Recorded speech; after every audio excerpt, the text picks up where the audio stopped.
Hello সবাইকে, আমি রাসমণি। আমার নতুন একটি রেসিপিতে তোমাদের অনেক অনেক ওয়েলকাম। তো চলো আজ তোমাদের সাথে একটা সুন্দর রেসিপি শেয়ার করব। তো প্রথমে ওদিকে গাজর আর আলুগুলোকে সেদ্ধ বসিয়ে দিয়েছি, আর এদিকে ওই 500 গ্রাম বা তার একটু বেশি হবে হয়তো বাসমতি চাল নিয়ে নিয়েছি। তো যেটা বিরিয়ানির জন্য বাজারে কিনতে পাওয়া যায় ওই চালটাই নিয়েছি। এখানে আমি চালটা গরম জলে দিয়ে ধুয়ে গরম জলে দিয়ে তার মধ্যে লবণ আর সাদা তেল দিয়ে দিয়েছি। এদিকে চালটা ফুটুক, আর এদিকে দেখো চিকেনটাও ধুয়ে নিয়েছি। আচ্ছা, তোমরা কি বুঝতে পেরেছো আমি আজকে কি বানাবো? হ্যাঁ, চিকেন বিরিয়ানি।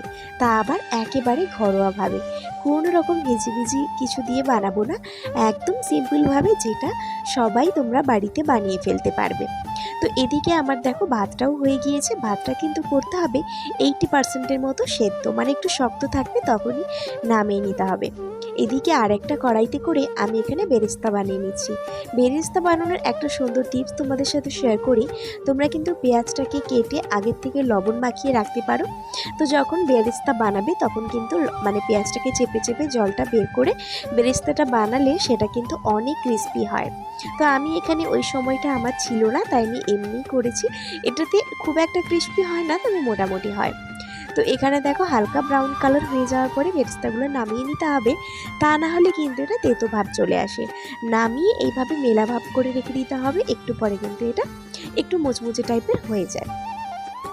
তো তারপরে এদিকে যে চিকেনটা নিয়েছিলাম, আর এই চিকেনের মধ্যে রয়েছে মুরগির পাহা, মেটে, গলা সমস্ত কিছু, কারণ চিকেনটা থেকে একটুখানি তুলে রাখবো। আর বিরিয়ানি বানানোর জন্য লেগ পিস ছিল, এছাড়া ব্রেস্টের পিসও অনেক বড় বড় ছিল, যেভাবে বিরিয়ানি বানায়। তো এখানে সমস্ত মশলাটা একসাথে দিয়ে দিচ্ছি। আদা বাটা, রসুন বাটা, হলুদ গুঁড়ো, লঙ্কার গুঁড়ো, আর বেরেস্তা ভেজেছিলাম তার থেকে 1 চামচের মতো তেল দিয়ে দিয়েছি। বিরিয়ানি মশলা বেরেস্তা যতটা ভেজেছিলাম হাফটা দিয়ে দিয়েছি, আর সাথে দিয়েছি লবণ আর টক দই। টক দইটা কিন্তু মাস্ট দিও। আর বিরিয়ানির মশলা সমস্ত কিছু দিয়ে মাংসটাকে ম্যারিনেট করে মিনিমাম 1 ঘন্টা রাখবে। তাহলে না চিকেনটা খুবই সুন্দর হয়, মশলাগুলো চিকেনের মধ্যে যায় আর অনেক সুন্দর খেতেও হয়। তা না হলে আধা ঘন্টা রাখলেও হবে, তবে 1 ঘন্টা রাখলে সেটা ভালো। তো তারপরে কড়াইতে যে বেরেস্তা ভেজেছিলাম তেলটা নামিয়ে নিয়ে তার মধ্যে আমি 1 চামচের থেকে একটু বেশি হবে ঘি দিয়েছি। আর আমি ওখানে তেল দিলাম না, ঘি দেওয়ার পরে ম্যারিনেট করা চিকেনটা দিয়ে দেবো। দিয়ে আমি একটু ঢাকাটা খুলে তারপরে আমি নাড়াচাড়া করব।